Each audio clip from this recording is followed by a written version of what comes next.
This is the Average Guy Network, and you have found Home Gadget Geeks, show number 638 with Jay Franze, recorded on February 27th, 2025.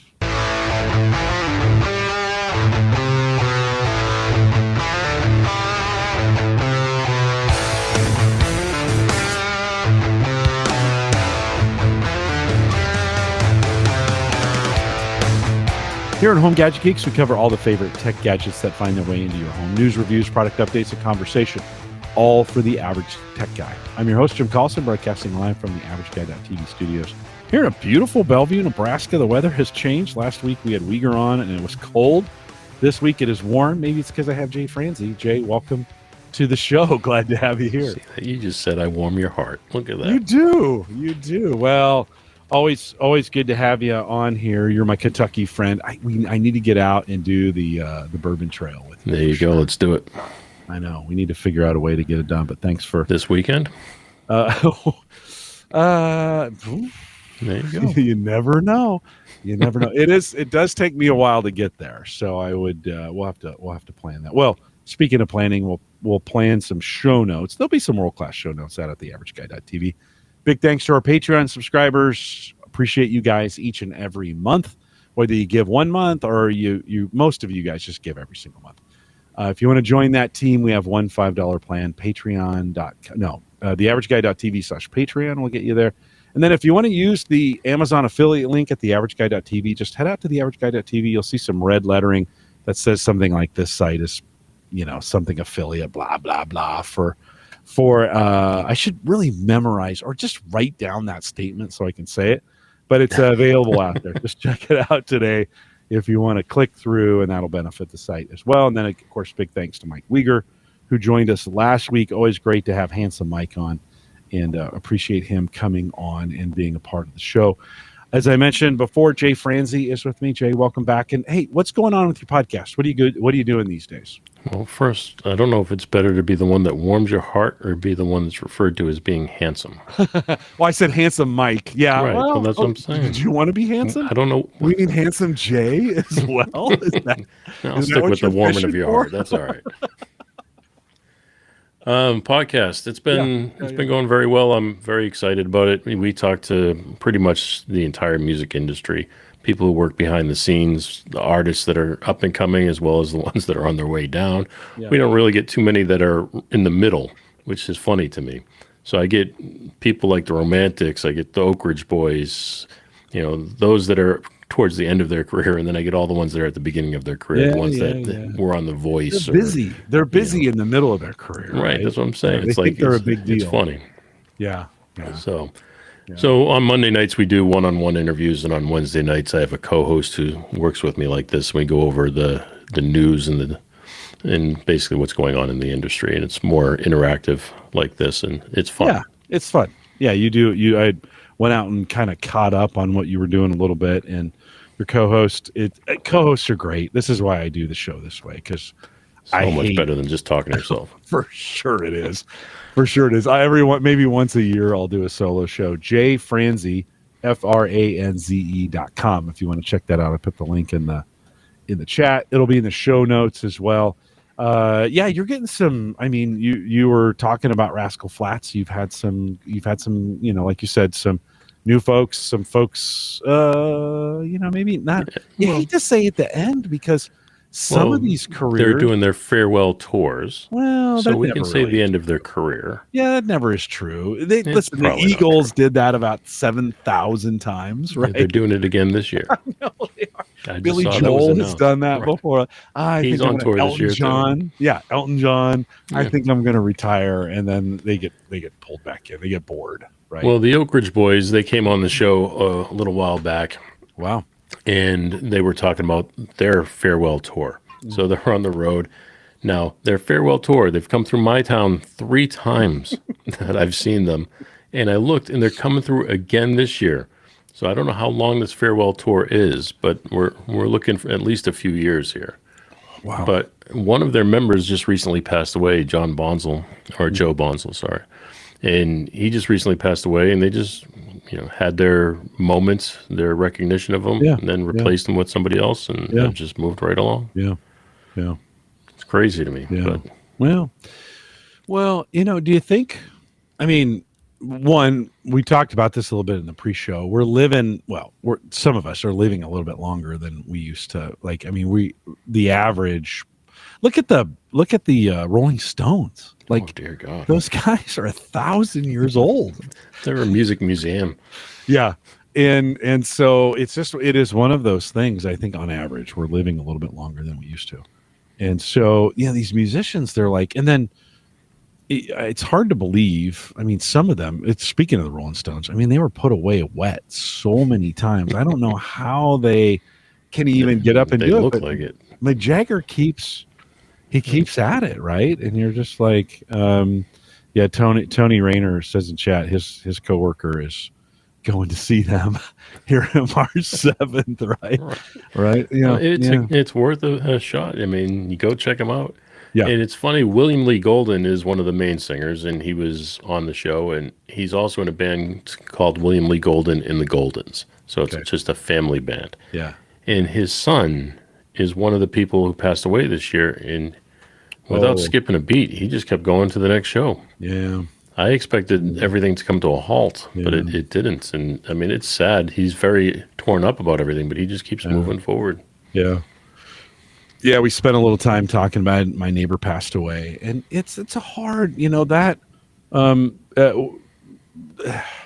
especially in these, how much time do you take off? For some people, it's more than others, right? And I guess that's a personal decision you make sometimes, and thinking through. Some people want to continue on. They're like, you know what, we need to keep living.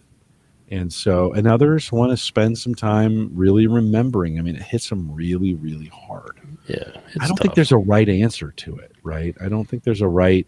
I think for me, as I've, now I've had both Sarah's parents have passed, folks around me, my neighbor last week.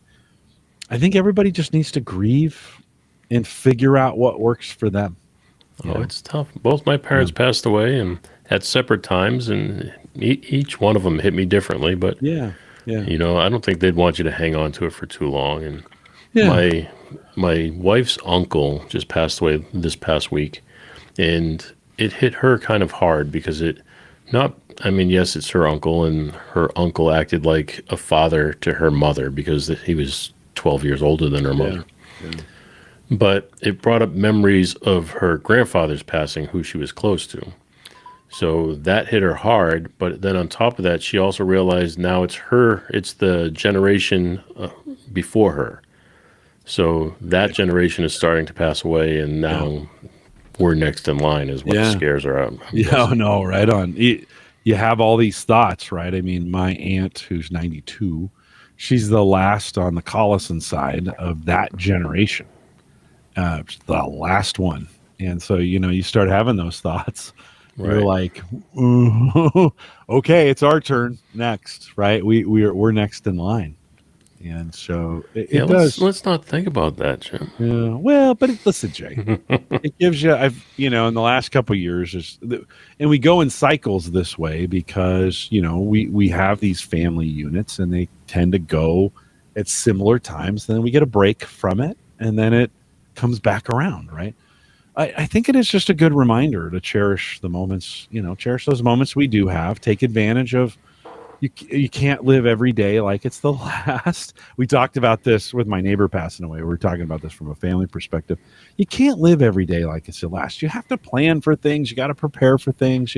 There's some moments you need to just rest and relax. There's times you need quiet. If it was the last day, I wouldn't be paying my mortgage. Yeah. No, right on. No, right on. No, I get it. Yeah. It's tough. Yeah, it's a good conversation. Most of the folks that listen to this show, similar, we're in the same age category. We're 35 to 75, males. And so we've got these, you're thinking about it. And I don't know. I've liked one of the things that has over the last 13 years that I've been doing Home Gadget Geeks, from time to time we have this conversation. And I think it's good. We're a community and we spend some time thinking about it. But then you got to move on, right? And you obviously are still paying your mortgage and you're still buying new cars. Yes. Why would you buy a new car in 2025? And what did you get? Well, I bought a new car because the one I had, even though it wasn't all that old to me, I bought it used and it was seeing the last of its days. I had a Nissan Murano, and just a real, oh, that's great there, by the way. Yeah. I'll get back to my story real quick. But Tony says Pat Benatar, Travis Tritt, Vince right. Gill. Yeah. Vince Gill's out with the Eagles right now. I worked on Travis Tritt's record. I love Pat Benatar. I mean, those are some great people. And Larry the Cable Guy, just a great ending to that for sure. All right, sorry. I had a Nissan Murano, and just for a little quick backstory, I've had probably about 60 cars in my lifetime, and that's a 6 and a 0, 60 cars. And if out of those 60 cars, about 50 of them have been Nissan. I'm a big believer in Nissan. I've loved Nissan forever, ever since the 240Z and then the 280Zs and stuff. Yeah, yeah. So those were like my dream cars. So that's why I always liked Nissan. So, however, in the past, maybe 4 or 5 years now, my wife and I, that's all she's ever had, as well as Nissan. And we were in California. We were up at the state park. What's it? Is it Yosemite or Yellowstone? Yep, Yosemite. Yep. So we were up at the top of the mountain, and right as they were closing, we literally just drove through the gate, and her transmission went out. Oh. So, long story, we made it down the mountain, got the car, took it to Nissan. They replaced the transmission, $9,500 cost. Oh, yikes! So, but they replaced the transmission. Yep. 1 year, almost to the day, it went out again. Oh. So, and come to find out, Nissan's aware of that issue with their transmissions. Okay. So it's really hurt my feelings. Yeah. So this time I went out and I decided to change brands. My mother-in-law is a big believer in Honda. Yep. Yeah. So, and I have a friend who's a believer in Toyota. Yeah. So I looked at both of them. I decided to fall on the side of Honda.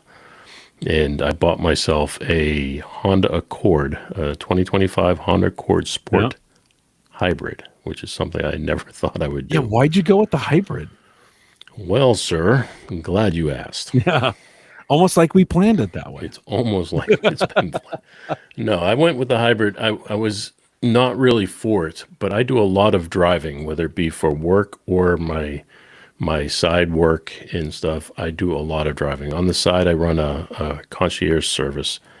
So I do a lot of travel, and that's whether it be taking care of artists behind the scenes, driving them from the hotels to the arenas or wherever they're performing, just things like that. So I wanted something that was good on gas and something that was reliable. I was not looking for flashy, showy, or anything like that. Just had to be acceptable.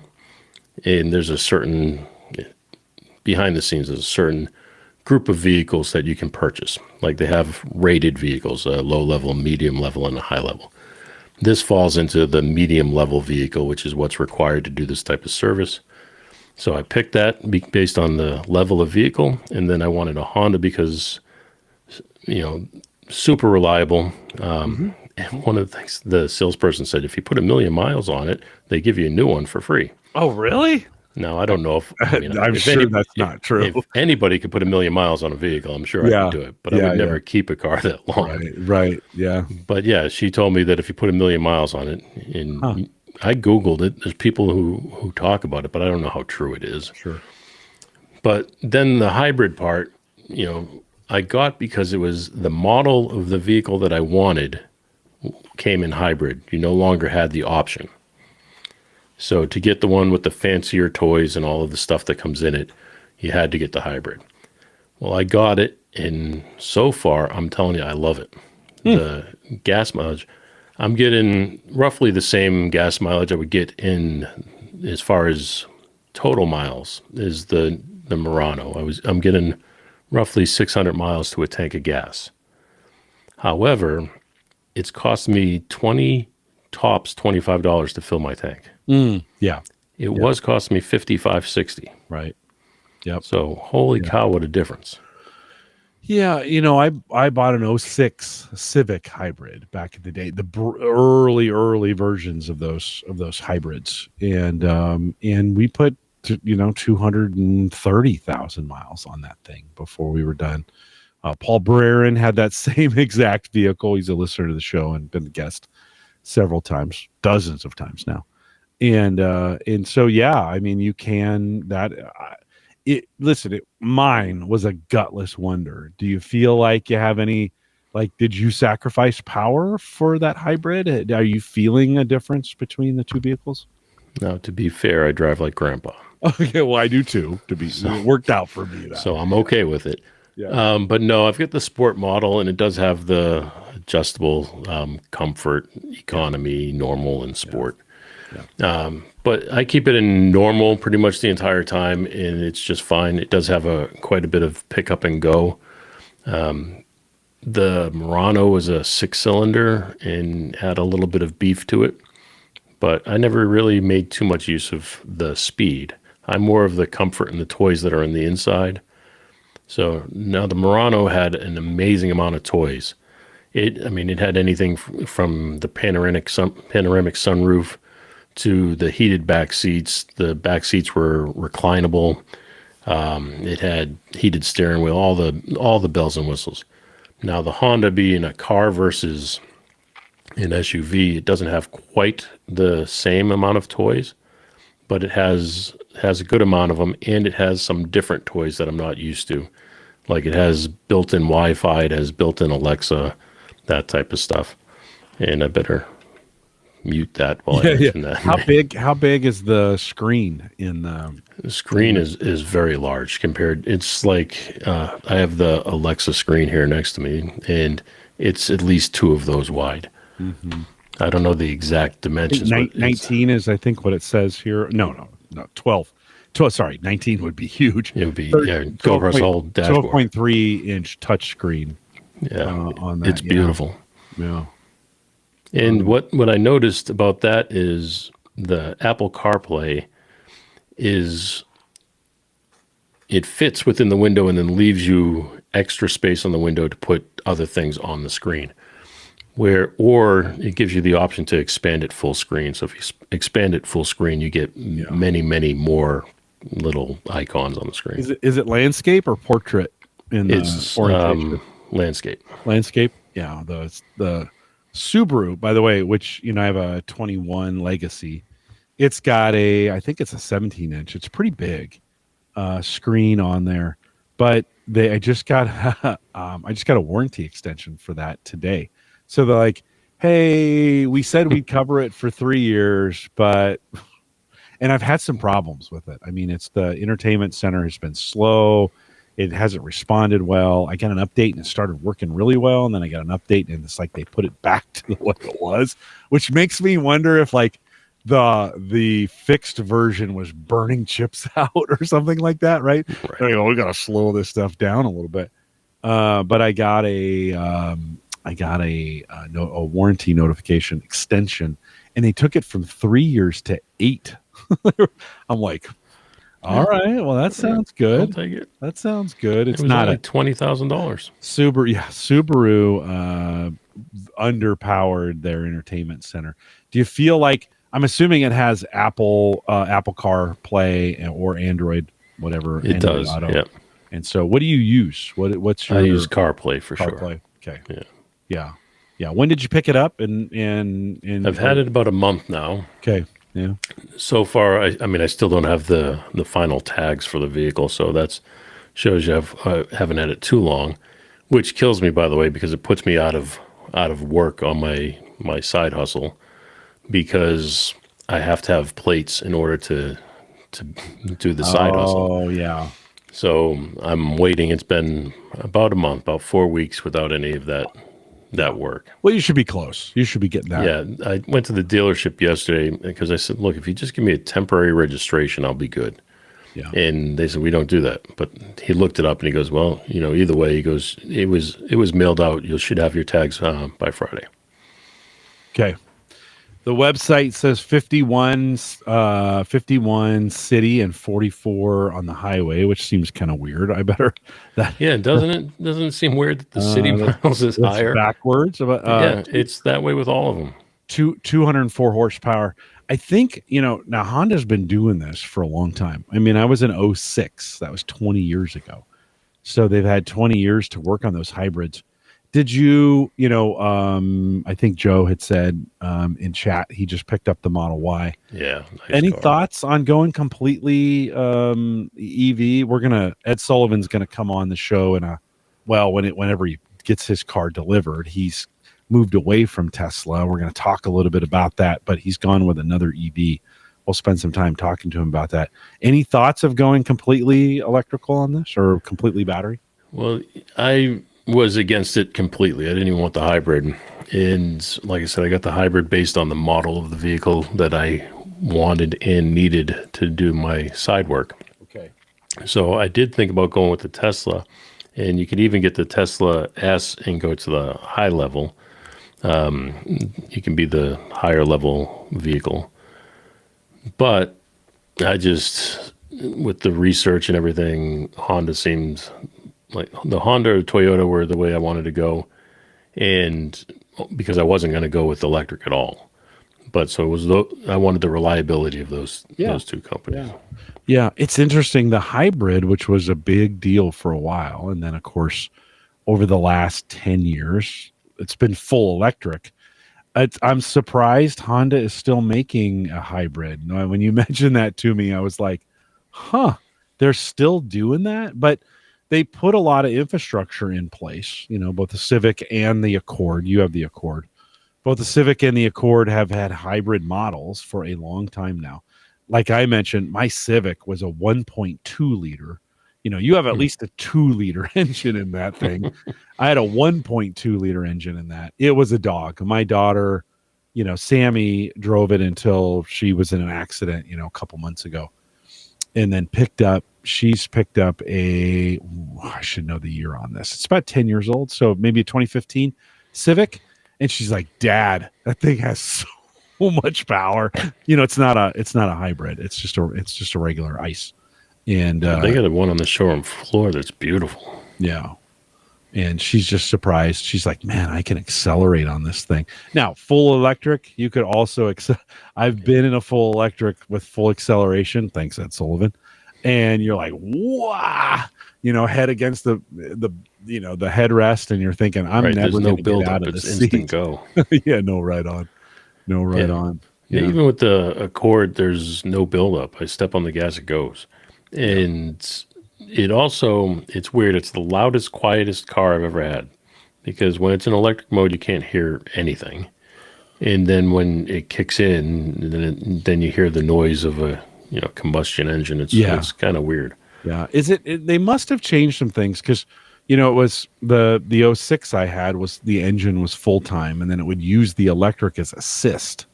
Do you have moments on that? You can you can make it fully electric if you want. Okay. I mean, I don't know how long it probably lasts 20 miles.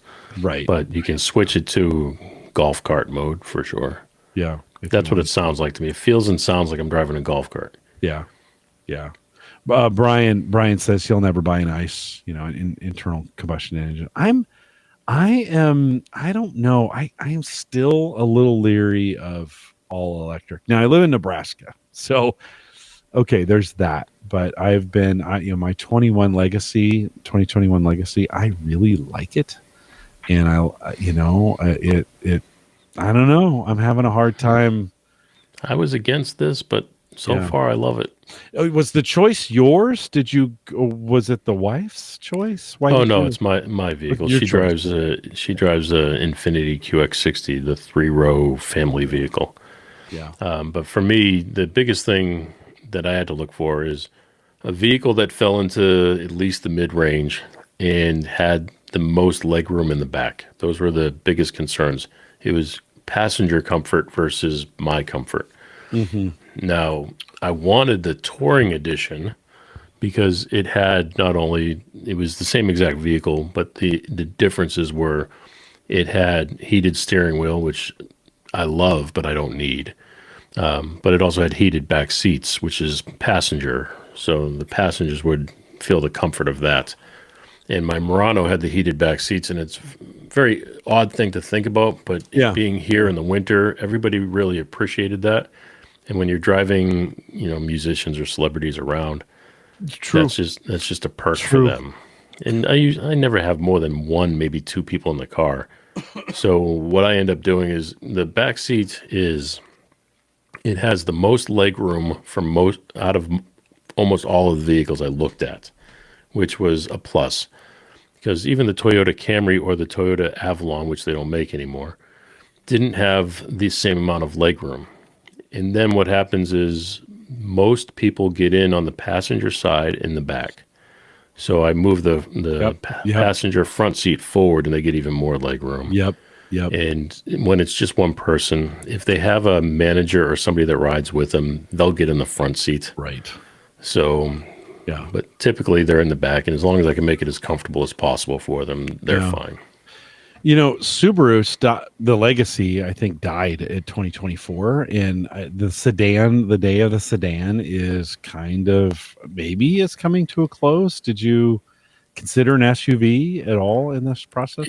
That's the only regret I have. Yeah. I wanted the car because when you're doing, again, it goes back to the purpose of the vehicle is for the side hustle. And most of those, when you're driving one person around, the car is the best way to do it. However, I was using the Murano, and it's a mid-size SUV, but people loved it because it had a lot of room, had all the toys. It was really good. It just mine was just at the end of its life. So I decided to switch to a car, but I think I could have probably gone with at least a mid-size SUV again. I was thinking about going with, an Escalade or a Suburban or something large for if they wanted to do the whole band or something at one time. But that's really not the service I provide. I provide the one-on-one attention service. Right. So to me, the Suburban would just be a gas guzzler and things like that. Wouldn't be economical for what I needed. So I went with the car, but I think I probably could have got away with maybe their mid-size SUV. Mm-hmm. If nothing else, for my old butt getting in and out of that car. Yeah, it's a little higher, a little easier. Yeah. I didn't realize it was such a difference because I went from a car to the Murano, but then going back, now all of a sudden the car feels like it's so much lower than. It's not what I remember. I kind of like it. I'm not gonna lie. I just had a buddy who he's got a 2012 Legacy, and I was ferrying him. We were going out for a happy hour, and so I was taking him to happy hour with me, and we were talking about it, and he's like, "Oh, this is really kind of nice." He got into 2021. He's like, "This is kind of nice," and I kind of like. I mean, I would have gone with the Outback. I mean, that would have been my. It's a beautiful car. The next level up. And we have an Outback. We have a 2016 Outback. And I think we'll probably do one more. I'll probably trade that 2016 in at some point for Sarah to get what she really wants, maybe in the last. I think if I can get this 2021 to last for me for the next 20 years. You're done. I think I'm kind of done. Yeah. I mean, would it be nice to have an EV? Yeah. Hey, listen, that thing could get into an accident and I could be forced into another car, right? But I'm kind of at this point now where I'm like, oh, maybe I can sneak this thing out in the, and not, maybe this could be my last one. I have a few friends that have the Outback. My neighbor has two of them, two brand new ones, and they're beautiful looking, but they look a lot meaner and tougher. Yeah. And I mean, I like that personally, but for what I'm doing, the more sleek look, it's black and it's all very sleek looking. So for what I need, that's good. But I was thinking about it the other day when I was waiting for the registration. If I do ever have a need like I had for that Murano, my wife's got the Infinity. It's also black but it's the QX60 with the 3 rows. So it might not be the standard Suburban, but it would still get the job done. Yeah. So if I do need it, so what I ended up doing is I registered both of them. Okay. So I'll drive the Honda for the majority of the time, but the Infinity whenever I just need it. Yeah, I know. Right on. It's kind of nice to have those. Choices. I will have to take the baby seat out. Yeah, for sure. Tony out in chat says didn't take long. He has a why am I blanking on the name? he has a Tony, help us out, buddy. no. Anyways, he says took a long, didn't take long to get the shade on the roof. Right, I wish it didn't have the panoramic sunroof that's on there. And that's a nice, that's a nice thing. That was a really nice feature for them to have on that. He did say his second choice would have been a new CRV. Yeah, that's what I should have done. I don't know. I went back and forth. I mean, we've been a Honda family. All my boys have Hondas. And I had that Honda Civic that I drove for a lot of miles. Sarah liked the Subaru, and then when I started looking at cars, I was like, well, maybe I'll go Subaru too. Now Sammy bought a Honda, so we're in that same. I mean, she wanted a sedan, and she looked for, she was going to either go with a 2015, 2016 Legacy. Like I have, or she was going to go with a Civic, and that was kind of, or an Accord if she could have afforded. It kind of depended on how much it was. So yeah, Tony has a Model Y. Thanks, Tony. I was trying to remember that. And a Tesla. The one we were just talking about. That's the one you can remember. Completely blanked out. Like I could not. I could not remember that going. Yeah. I would have done good with the CRV. The new ones look pretty sharp and would have been they're not as aggressive as maybe the RAV4 would have been, which was the other one I would have looked at. But the CRV it's just a okay looking SUV. It would have done the trick for me for sure. But my mother-in-law has one. She has a real old one, and it's still running with hundreds of thousands of miles on it. So it's a good sign. But it was ugly when not ugly, just plain. It was very plain looking. So the new ones are a little sleeker, but not enough flair. Mm-hmm. Mm-hmm. She also has the Ridgeline. He just mentioned the Ridgeline. Yeah, Tony says it found the Honda Ridgeline very practical. It's a little pricey, just for a truck. Well, listen, all trucks are ridiculous right now. Like, I would love to have the smallest little Toyota I could get my hands on, but they're like $50,000, and you're like, I don't think so. Yeah, if it wasn't for the work, I would have liked to get the Tacoma for sure. Yeah. Anything in the car? Anything surprise you in the car from a technology perspective? Anything that you? Yeah, I wasn't expecting it to have built-in Wi-Fi or Alexa. Oh, yeah. So both those things came with the car. No, after 3 months, I think it is, you have to pay for those services, which I didn't. I figured you must have to. When I've seen the advertisements that the cars have it. You're basically just putting a cell phone in your vehicle. So it's AT&T service. You got to pay $10 a month for it. Yeah, the subscription stuff in vehicles is getting out of place. Uncle Marv, don't worry about it. He's got a Jeep Grand Cherokee. It's okay. It's all right. You're among friends here, or just whatever's new. Like I said, Ed Sullivan did. I think something surprising. I don't want to ruin the surprise when we think about this, what he went with. We've been talking about it for a while, but he replaces Tesla with something, and I think you guys are going to be surprised. But Uncle Marv, it's okay. Your Jeep Grand Cherokee, just fine. I think the A-Lady, even the Apple, the Apple stuff, the Android stuff, I think we're going to look back on some of that like 7 years from now, 5 to 7 years, and go, what were we thinking? Like, and here's the problem. Those cars last a lot longer than that technology does. And I just think, if you had a 2016 car that had in-dash, that had an entertainment center, that had maps, and they don't have a way to update those anymore, and you're like using those, you're like, oh my God, this is horrible. Right? I kind of wonder, this is one of the areas where the car manufacturers have kind of drugged their feet, and not because it is changing so fast, they have not necessarily put the infrastructure in that's allowed you to change quickly, nor are they interested in supporting they're not used to supporting any of that stuff after the second you buy it. Like they want to give it to you and they want to be done with it for the most part, right? And that's just a new thought. Listen, Tesla has kind of changed that. They're certainly, I mean, they're sending updates all the time to those cars, good or bad, right? From that perspective. But the rest of the manufacturers, they're kind of like, we want to give it to you and then we want to forget about it, basically, right? Well, let me ask you a question while we're talking about the technology. Yeah.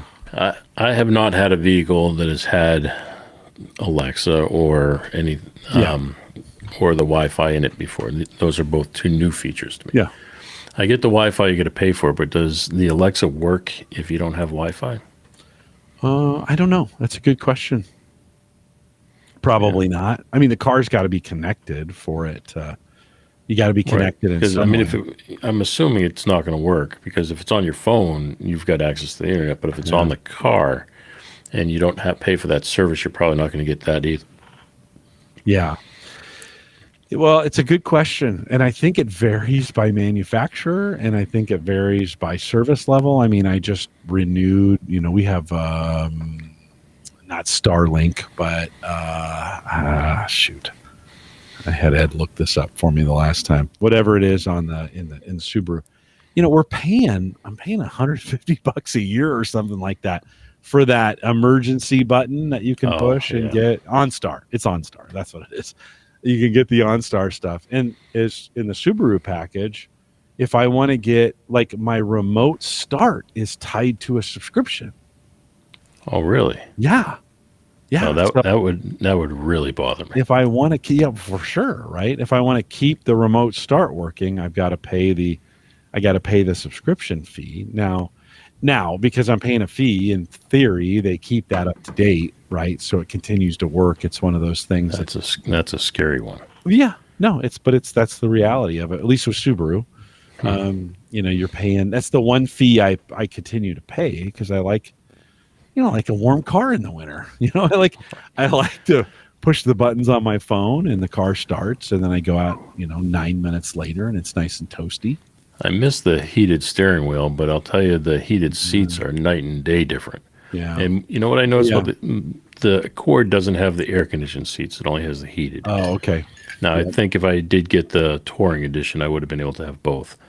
But the Murano had both. And I didn't like the air-conditioned seats or whatever they call them, ventilated seats. It was too cold on my back. It felt weird. But the heated seats, because I had both, the heated seats never really got hot. Where the back seats in the Murano were only heated only, and they would get like an oven. And the Accord, because it's heated only, they get like an oven for sure. Yeah. But you were talking about Starlink. Honda's got their Honda Link or whatever it is. But what I like about it, I look it up right now. I just turn on the app. It tells me how many miles I have. It tells me how many miles till empty. Yeah. It's like, oh, that's kind of cool. It tells me, how much my oil change life is and all that stuff. Yeah. So I'm like, okay, that's cool. Miles to the next. That. You can Home Assistant. The Subaru has a Home Assistant app that I can have it on my Home Assistant dashboard. Tony says that's adding the Alexa thing to it. Yeah. No, right on. Yeah. Tony says Toyota's pulling the same BS with many of their brands, right? And then this is a good thought too. And being a monitor guy, this is kind of important to me as well. But when 12, all these massive multiple screens, not a monitor guy, 12. Yeah, well, I mean, okay, but I mean, in the car, I could. Why, if I could put 12 in the car, I would.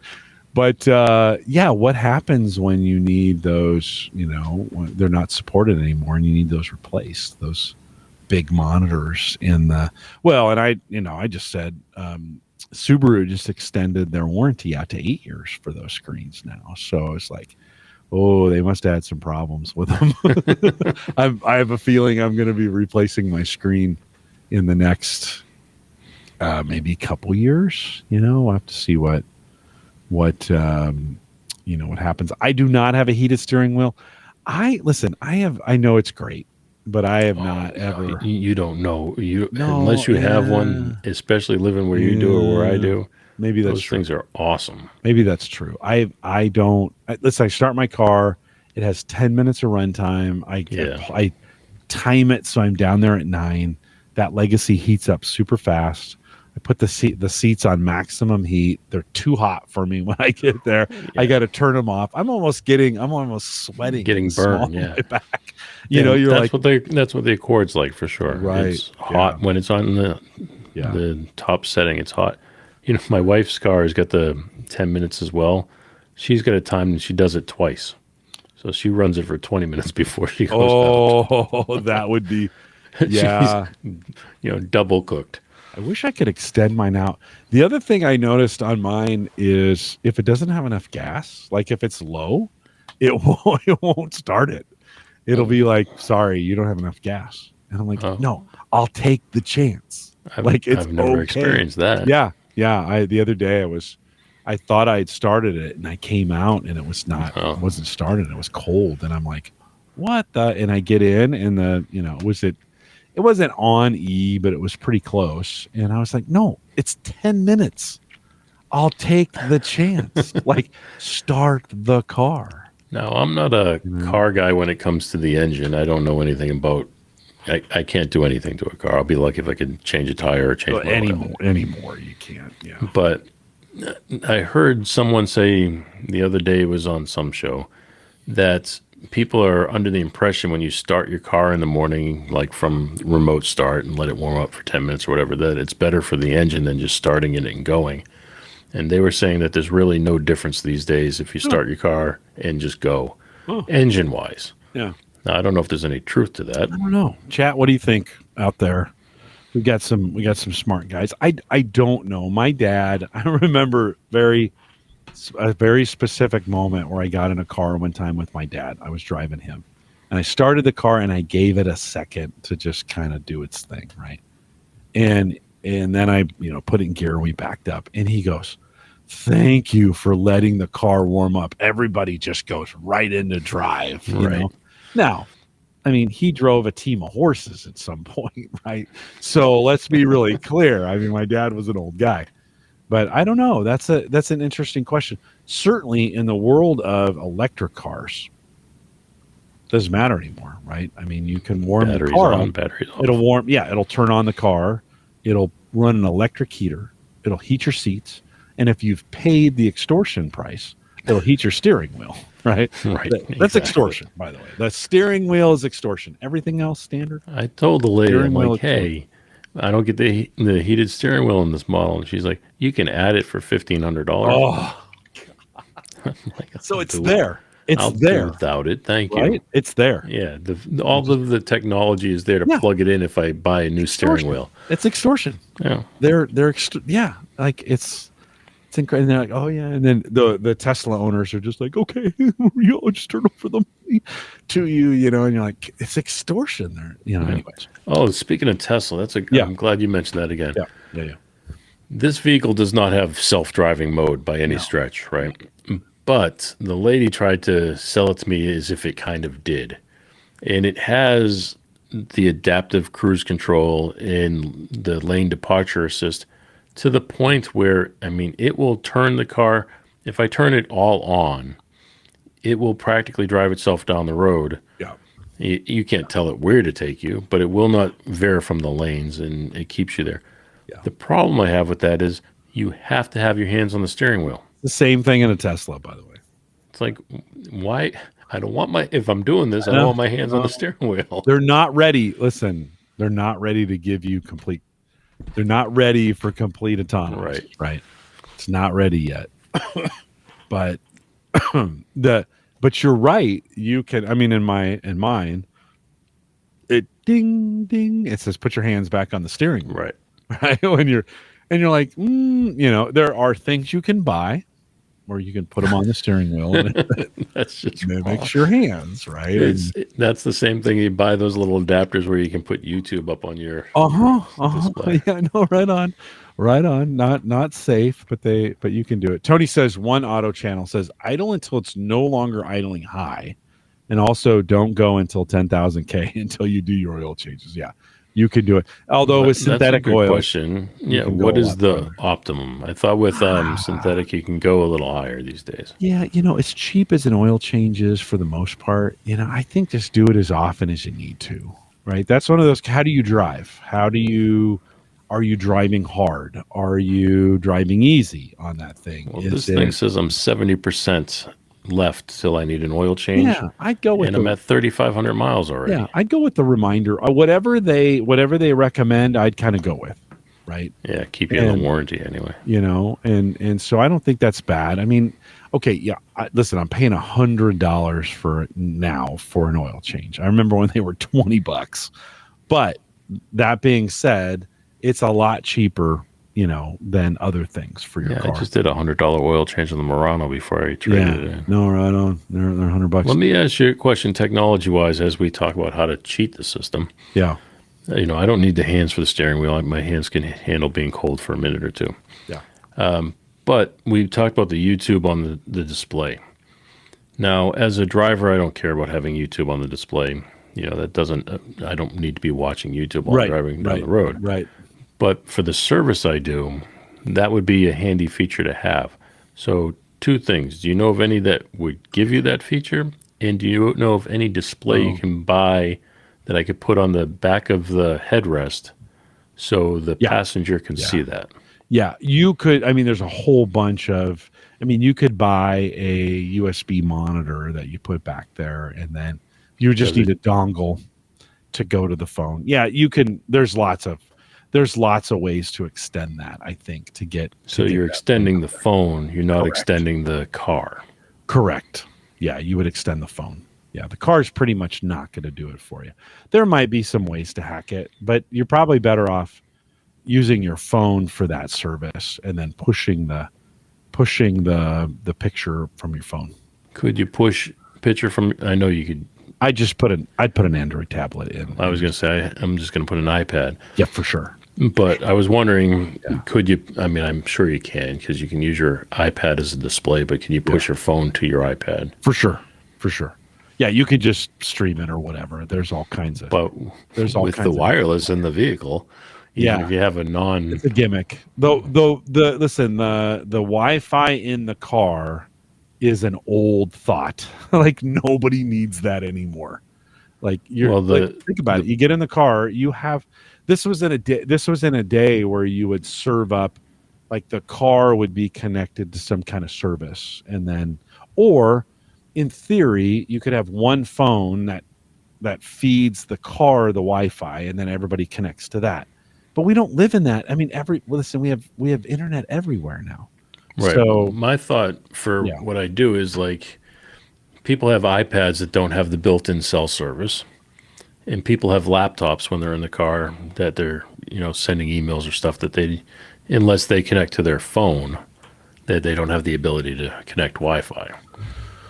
So I don't know if that's still an issue these days. If you were in a situation, say you were out rural, and the only service was Verizon, and you had Verizon, then it makes sense. The guest in your car has T-Mobile, and they can't get connectivity. Then it makes sense to turn on your car's Wi-Fi, connect your phone. Now, or you could just turn on your phone's hotspot and then just tell. Well, that's what I do now for guests who need it. I just turn on my hotspot. Yeah, it's kind of the car Wi-Fi is kind of a gimmick for the most part now. Well, it's just AT&T cell service. Yeah. I mean, you can have your car where you buy Wi-Fi for your car, and the car connects all the time. Or in some situations, you can connect your phone to the car, and then the car Wi-Fi is just being serviced by your phone, right? So I definitely would not pay to have my car connected to the internet on a regular basis. I just think those days are over. The other thing with that too is they limit your bandwidth. For sure they do. Yeah, I think it's overpriced for what you get. Your phone, $10 a month. Yeah, your phone is going to be a lot more. It's going to be a lot more. My phone doesn't get limited. Right. And we have the family plan because I get 200 women in my house. But my phone is the only one out of the families that has the hotspot capability. Right. Yeah. So. Yeah, I think you're just better turning your phone on a hotspot. I can't I couldn't see why. Listen, the Except for Subaru the makes Alexa feature, that if that requires the car to have Wi-Fi. Yeah, but you could still you could go in and connect your car to your phone and then still use that service, right? I don't know. I've never used it. Yeah, I think I don't know if I would use it. Listen, you can take. I mean, I could take my phone and load the A Lady app. Yes, which I have. And I don't find myself using it that much when I'm driving. It's just not a thing.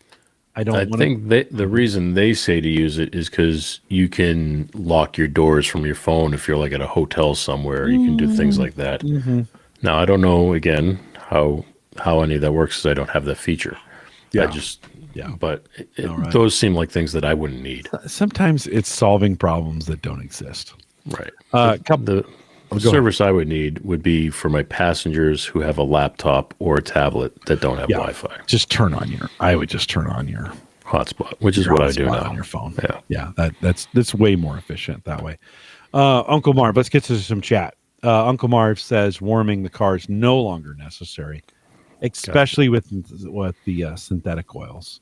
Very good. Tony says don't miss start and stop. This is a feature I can't turn off automatically on my Subaru.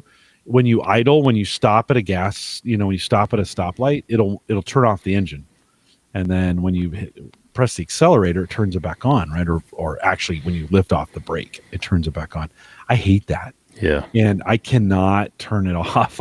I have to manually turn it off every driving session. Our work vehicles have that, and you can turn it on and off, but like you said, you have to start the vehicle, then turn it off. Yeah, I can't. Joe says he disabled it on his F-150. I cannot figure out how to disable that feature. I've been in the settings on the car, and Tony. So I can't fix it. Tony says, "Too bad John isn't here." Yeah, John, where are you, John Biggs? Where are you to defend FSD? Right, self-driving. I tried it, never use it again. I used to, when I was in California providing the security, we were providing it for the self-driving cars. And they were driving all around town, which is just odd to me the way it worked. You'd see a car come back into the garage with nobody in it. Yeah. It was always funny. Tony said he rented it for a month, but glad he didn't pay the $8,000 for it up front. And Brian says, I had free full self-driving for a couple times. Didn't like using it too much either. Overall, I prefer different routes than the car wanted to take. Yeah. Listen, I like I like driving. I may be weird or just old school, but I kind of like driving. I like to be in control. I love driving. I want to be, I want the experience. But I will tell you that I don't have the self-driving features, but all of the adaptive and lane departure stuff, I don't like it. Okay. Yeah. I mean, I like the adaptive cruise control. Great. The lane control I don't like, but the adaptive is awesome. I shut the lane control off because every time I would get too close to a line, they would shake the car and move me back. Yeah, the wheel gets a little shaky, and then it kind of stresses you out, right? But the adaptive, that one I like. Because you're on cruise control, it just starts to slow down. The only thing I don't like about that is the speed up time, the reaction time to speed back up is slow. So if you got like an 18-wheeler that pulls in front of you, it slows down, and everybody's fine because you're slowing down because there's a truck there. But if that truck then moves back over, it takes what feels like forever to get the speed back up. Yeah. Once it finally clicks and it lays on the gas and it takes you right back up there fast, but it just takes too long for it to click. Yeah. Subaru has 3 or 4 different levels of lane changing aggression. That's what you want to say. And so you can kind of say, hey, if you're going to change lanes while using adaptive, do you want it super aggressive or medium or slow? I have it on the most aggressive setting. It's slot car mode. Like I pull out and that thing takes off. And I see what you're saying, to go back up. Yeah. Okay. Check your settings. Yeah, my settings. Yeah. I thought you were talking about the lane departure, because lane departure. I have the settings. Soft, slow, whatever it is, and right. I shut those off. Yeah. But the adaptive has settings of how quickly it will slow down. I don't know. I'll have to check to see if it has Mine's how got quickly it how goes back quickly up. it'll speed up. And That's so what I need. Yeah, I pull out and that thing takes off. And sometimes too fast. You're like, whoa, whoa, whoa. Well, that's what it does. Settle down. When it finally goes, it goes. Yeah. That's funny. But yeah, I mean, those are the type of features I like. To me, it's all about the comfort and the stuff inside the car. Yeah. There's a few things I miss. The Murano was just definitely overkill for all the toys it had in it. The Pilot, that's what my wife's looking at now. Yeah, Tony says my wife's Honda Pilot lane keep scares the crap out of me. Yeah, I'm not a big fan of the lane control or however that is. It is a little nice, like if the roads are clear and you're distracted and you've got it on adaptive cruise, and however you're distracted, right? Let's just say that.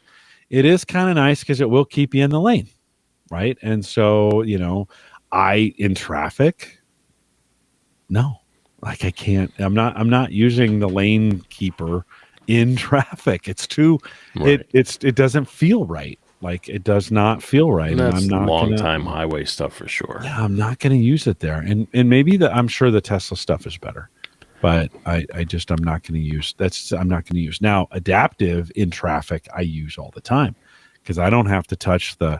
It's really good at keeping you at a safe distance, both forward and backwards from people, and knowing if someone's pulling into your lane, and it'll slow down and pull you back, and it's really good at that. So that's something I do use a lot.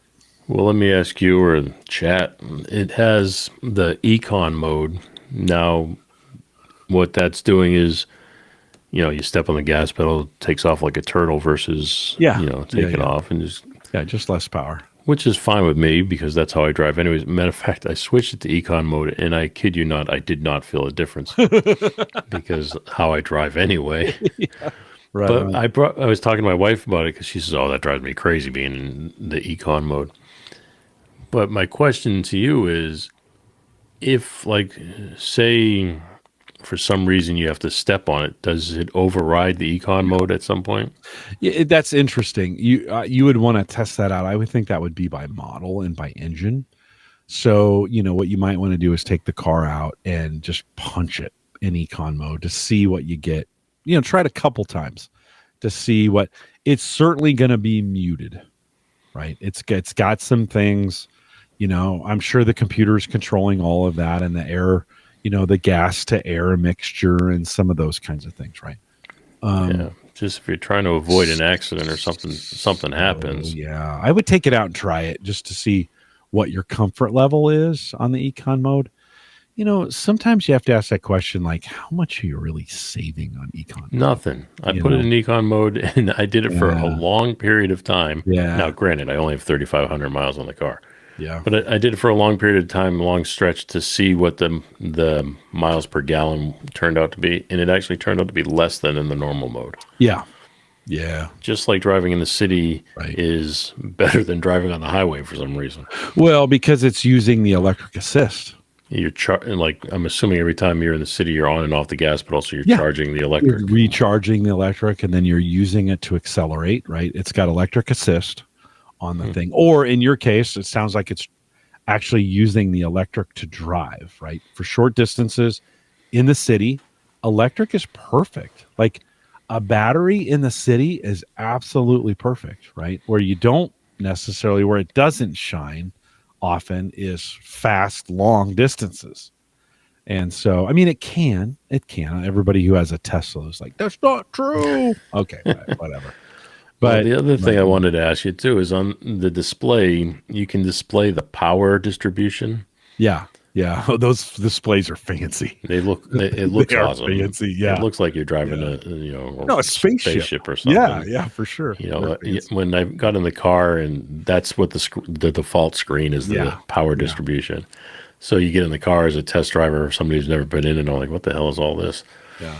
But I watch it, and I'm starting to get an idea based on color and where the distribution looks like it's going, but it's got to have a meaning to it. and I just don't know what the meaning is. So I don't know if you or someone in the chat might know. No, I don't. I haven't had a car that had my Civic did not have that display. Like the 06s were very stripped down hybrids, and we didn't have those fancy. In the next, I think 08, 09, 2010, they started putting all these fancy displays that would show the distribution out to the wheels and stuff. That was kind of a gimmick, but it was right. I mean, it does look cool. It does look I just want to know, does it actually mean something, or is it just there to look cool? No, I mean, I think it's a little bit of both, Jay.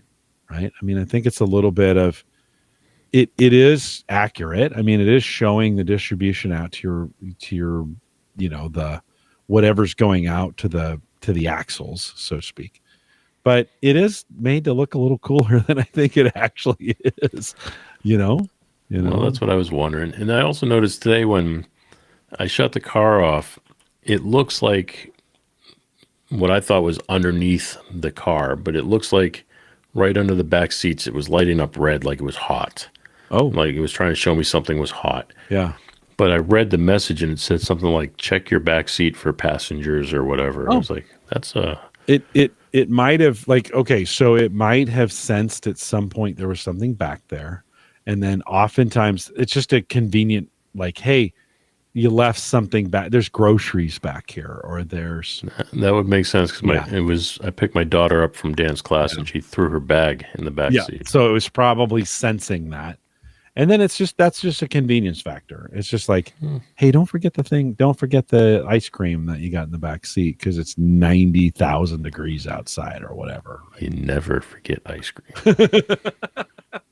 No, right on.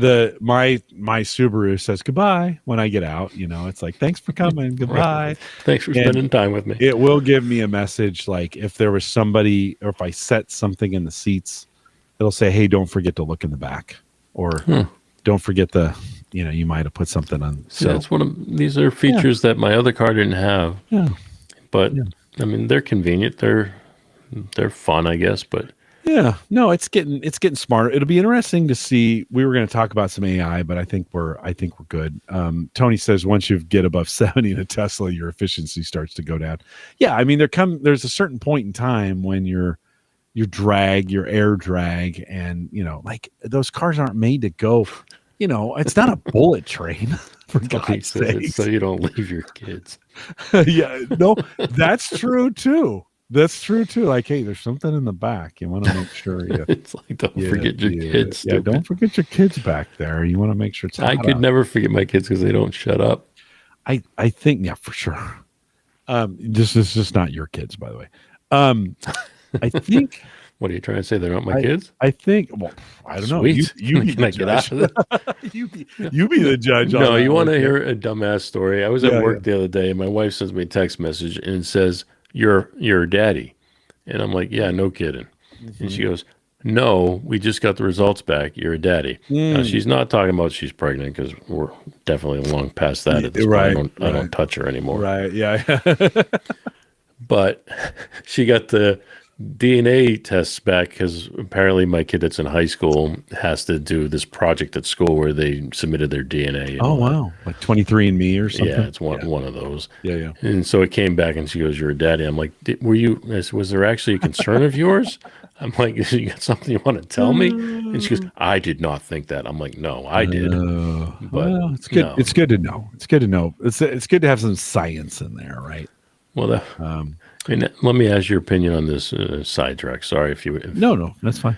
It came back. It says we're Italian, so it says 25% Italian. But then she goes, look, she's only 25% Italian, and then it said 75% European.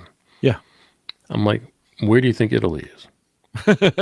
Well, it's not exclusive. Right. They're yeah, right. So I'm like, was there any Neanderthal in there? Typically, that's on my side. Yeah. Typically, Europeans have some Neanderthal. Neanderthal, I guess, is actually the way you're supposed to say it. But I don't know. I've not checked that close. Have some of that DNA. Yeah, I haven't done that yet. I probably should. I have some Native American ancestry. It's interesting. Yeah. It changes all the time. They send us updates. So the better they get at it, you keep getting updates. Well, that's kind of cool. Yeah, that would seem to make sense. I should do it. I mean, it's what, $100 or whatever. Yeah, it wasn't a lot. Yeah, The school, I guess we did it for free. So yeah. I still am amazed by this statement that so you don't leave your kids. right. That's awesome. Love you, Tony. Thanks, buddy. That is super awesome. Yeah, Tony. Appreciate you guys. Whoops. Hold on. What did he say? Sounds like both a science and geography lesson. Yeah, no, for sure. For sure. Yeah, some good stuff. Well, Jay, thanks for hanging out with me tonight. Thanks for answering the call. It was I was like, I haven't talked with Jay in a while, so good to have you back on. Always good. Do you think AI will infiltrate the vehicle? I mean, we still don't really have true for the AI. most part or the large language models that we know of today. They're not infiltrating. And it doesn't seem like that application is really there yet. Like, what are you going to say? Correct my conversation? Right. Or like, I maybe search. I don't know. It's good for that type of stuff. Yeah. I did that stupid thing where I connected ChatGPT to my phone. Yeah. So you could use it instead of you could do it that way. Instead of the lady in the phone. Right. So I ask it questions when I'm driving. It gives me better answers than Apple's version. So it's cool. But that's what I was wondering too. It's like, again, if you pay for the $10 a month to have Alexa in the car, is it to ask it questions and give you answers, or is it just so you can use the Home Assistant features with the car? Maybe both. So that's I'm probably not going to pay the service fee, but that would be something I'd want to know before I did. Yeah. I think both for sure. I'm just kind of interested, for me, thinking through like what would be the real benefit of the current implementation of large language models. In what we're doing now maybe the car data is being fed in. I mean, this may be a situation where a local LLM, a local model, where it's collecting the car, because your car generates a ton of data, right? I mean, way more than we think. And you might start thinking like, okay, if it started feeding in engine information, and then the car could maybe start thinking like, hey, of all the vehicles that are out there, this is especially like if you could take your own data and apply it to an existing car model. Right. Then it would start saying, the previous 1,000 Honda Accords. Right. At this time in their lifespan, they needed XY service. Yeah, you might want to think about doing this because of that, right? Type deal, right? Where I think that kind of stuff could be beneficial. Yeah, that would be beneficial for sure. I mean, if even like we mentioned here that the CVT transmission in Nissan sucks, but even if you knew it was going to go out before it did. Yeah. What are the signs? Now, listen, the car manufacturers are not motivated to give you that kind of data because they make their money on service. Right. And service, and they don't want you to report something early for a warranty. Right. Check out Brian's comment there. So he says, Alexa just announced an update for more AI features. They did $20 a month or included with Prime. I have Prime, so I guess I'll get it. Hey, Alexa, disregard. I shouldn't have said the word. Now she won't shut up. Now you're ordering something. Yeah, now I have pizza coming, or I have some kind. I have a $4,000 battery coming. Right. Oh, you wanted to order an Eco 3 battery? Okay, well, I mute that thing every time I get on. It's probably smart. Yeah. But do you ever use it as part of your show? You ever ask it questions in the middle of the show? No, I thought I would. In fact, at one point in time, years ago, I hooked up either one of the assistants. I hooked it up into the show so we could ask it questions because I thought it'd be beneficial. No, it was not. We never. I mean, I could have, at one point in time, I could have asked a question, and then in its response, it would have played its voice into the show, and so you could hear it, right? But no, it never really got to that point where it was that, I guess it was that helpful. I've done it, I think, twice now with doing the co-hosted show with Tiffany. She asked me a question. We talked about Shania Twain. Yeah. And she said something about, talking to Shania Twain. I said, well, you'd have to look down at her because she's short. She's very short. She is very short. And she asked me, well, how tall is she? I'm like, well, I don't know. She's going to be like 4 foot nothing. And then I turned around and I asked the Alexa over here, and it told me. So it was kind of cool. And it's loud enough that it wasn't plugged through the mixer, but it went through the microphone for sure. Don't you think that's, for me in this medium, it's just as easy to type it in a browser. Yeah, I've got a browser window open now just in case I want to look anything up. And then I don't have to hear did you want Billy Crystal? Right. No, I said Shania Twain. Right. And did you want the price of hemp in, hemp rope? And you're like, no, not that kind of Twain. Right. Well, that's my wife's. She's got the same box upstairs. And when she talks to it, it's good evening, Jennifer, and would you like this or would you like that? Or mine, I'll just ask the question, gives me the answer. I'm like, and that's it. That's all it does. Yeah. He gives me no fluff. Maybe she's yelled at it so much that it's just... This one here just knows me. It's like, I don't want to talk to you. Just give me the answer. I think, listen, my infrastructure in the house for those kinds of things is pretty old.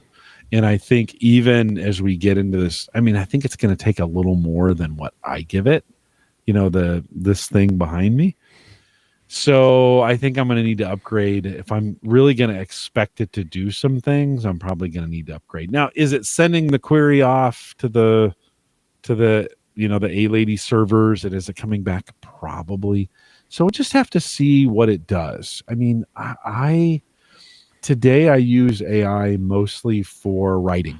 Yeah. So if I'm writing something or I want to get information about something or if I want to do a search about something. So we'll have to see. We'll just have to see how good it is. OpenAI is way out ahead of everybody else on some of those things. Gemini, the Google version, which owns YouTube, is really good at YouTube stuff. So if I need to search inside YouTube videos, I use Gemini for that because it works real well. But I don't know. We'll have to see. That's going to be Grok at all? I have not.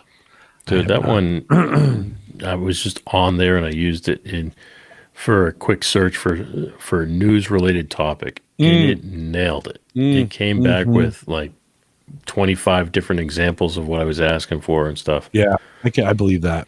Especially because we do an entertainment news show. So if we want to talk about a topic, I could just quickly type it in and boom, there's my list. Well, if you want to, it's been interesting. If you kind of want to see what each platform's priority is, go to their reels and between Instagram and Facebook and YouTube and X. I had not looked at X videos in a while. Formerly known as Twitter, and Twix. Man, those are super political right now. Like, it is super political on X, and I'm like, I sometimes do a lot of Facebook reels, and those are kind of goofy, whatever. And YouTube is helpful, like all my construction videos and all my DIY stuff is on YouTube. It's like they all know what you use them for. Yeah, but when I went over to X and I was watching those videos, all of a sudden I was like, oh God. Oh God. Okay, I need to stop. TikTok has turned into. My TikTok feed I don't have TikTok. is turned into all political ads. I'm like, when did this happen? Yeah. It used to come on here for jokes. Now I go over to Instagram and it's all the, scare videos where people are trying to scare the crap out of each other. Yeah, or dance. There's a lot of dance videos. Falling off cliffs or... on Instagram. Do you ever see the videos of this husband and wife who smack each other with balloons? Yeah. Oh, yeah. That they splat. And then they shoot the Dude, I see those videos 100 and something times a day. Yeah. And whenever they come on, I the reason I see them is because every time they come on, I watch them. Yeah, no, right on. It knows your algorithm. I get it on YouTube or on Facebook. I get a lot of comedy. I get a lot of Nate Bargatze. And that's exactly Brian Regan. I get a lot of those. Yeah, I get Matt Rife and some other guy that. Yeah, that's very similar. It's an interesting. It's interesting. Well, Jay, congratulations on the new vehicle. We'll have to check in with you and see how that works out here in the coming months. Like I mentioned, I'll get Ed Sullivan on. We're trying to get that vehicle delivered to him. It's been you bought it off the lot. He ordered his. I should have ordered it so I could get the touring edition, but I bought it off the lot. Probably would have taken you months actually to get that if you'd ordered it, to be honest. Well, it would have cost me about $10,000 to $15,000 more too. So. Yeah, no, probably right on. No, and it's not cheap, right? I mean, these days it's not. It's not like you were like, "Woohoo! I saved money," right? I mean, no, I mean, the Accord was cheaper than I expected it to be, but still not cheap. Yeah, not cheap at all. No. It wasn't far off. I looked at the Civic. It wasn't far off from the Civic. Yeah, a couple thousand more for sure. Maybe 7,000 or 8,000. Yeah, it was about 7,000 or 8,000. Difference. Yeah. I'll wrap it on this. I liked my Civic. It was perfect for me. A little sedan. It was a commuter. Got me to and from work. I drove it to Boston one time. Twice? No, I flew the second time. I drove it to Boston one time. I actually drove it back from DC to Omaha. I did that in one day. You could do those kinds of things. Was it super comfortable? No. But I loved my Civic. I missed that car. I looked at the Civic when I went here, but I bought the Accord again for passenger purposes. Right on. But if it was just me, I would have bought the Civic because they look cooler. Yeah. Just all the same smaller features. Yeah. But the body of the Civic looks cooler. No, right on. I like them for sure. But I do like my Subaru. I've said that about 1,000 times. So, okay. The new sponsor of the show. I know. I wish they would. Subaru, if you're listening, I'd love to give us a call. Give me a call. Jim at theaverageguy.tv. Jay, can you hang tight for just one second? Absolutely, buddy. Just a couple reminders on the way out. If you want to join the Discord group, lots of conversation, but very nice conversation going on in the Discord group, theaverageguy.tv/Discord. If you want to head out to homegadgetgeeks.com, that's our pod page, and it's just another way to consume the podcast if you want to get it out there. Theaverageguy.tv platform, both web and media hosting, powered by Maple Grove Partners. We talked about that a little bit earlier. Get secure, reliable, high-speed hosting from people that you know and you trust. For more information, check it out today, maplegrovepartners.com. He's still got plans for $10, and it's Christian. He'll hook you up in that process as well. Like I mentioned, you can send me an email, Jim at theaverageguy.tv, and we are live every Thursday, 8 p.m. Central, 9 Eastern, out here at theaverageguy.tv/live if you want to join us here. Let me check the schedule coming up. Next week, Jeff C. is coming. We're going to actually talk about, and he's done some work in AI. We're going to talk about the modularization of AI. So that'll be an interesting conversation between Jeff and I. Jeff was on, I don't know, maybe 4 or 5 months ago. So big beard, great guy. You're going to like him. Come back next week for a 6:39. Listen to him as well. And we'll be live 8 p.m. Listen, if you listen to the podcast on a regular basis, come out and join us on a Thursday night. Brian, Joe, Tony. I didn't see Ken tonight. That's kind of weird. I wonder why Ken was. He must have been busy. Those guys come out every single week. Not every single week, but most weeks. Appreciate you guys doing that. We are live every Thursday, 8 p.m. Central, 9 Eastern. Come back and get it done. And come join us live. For those listening live, we won't do much of a post show, but hang out anyways. I might say something surprising. 6-7 hours. With that, oh, yikes. My voice won't make it that long. With that, we'll say goodbye, everybody.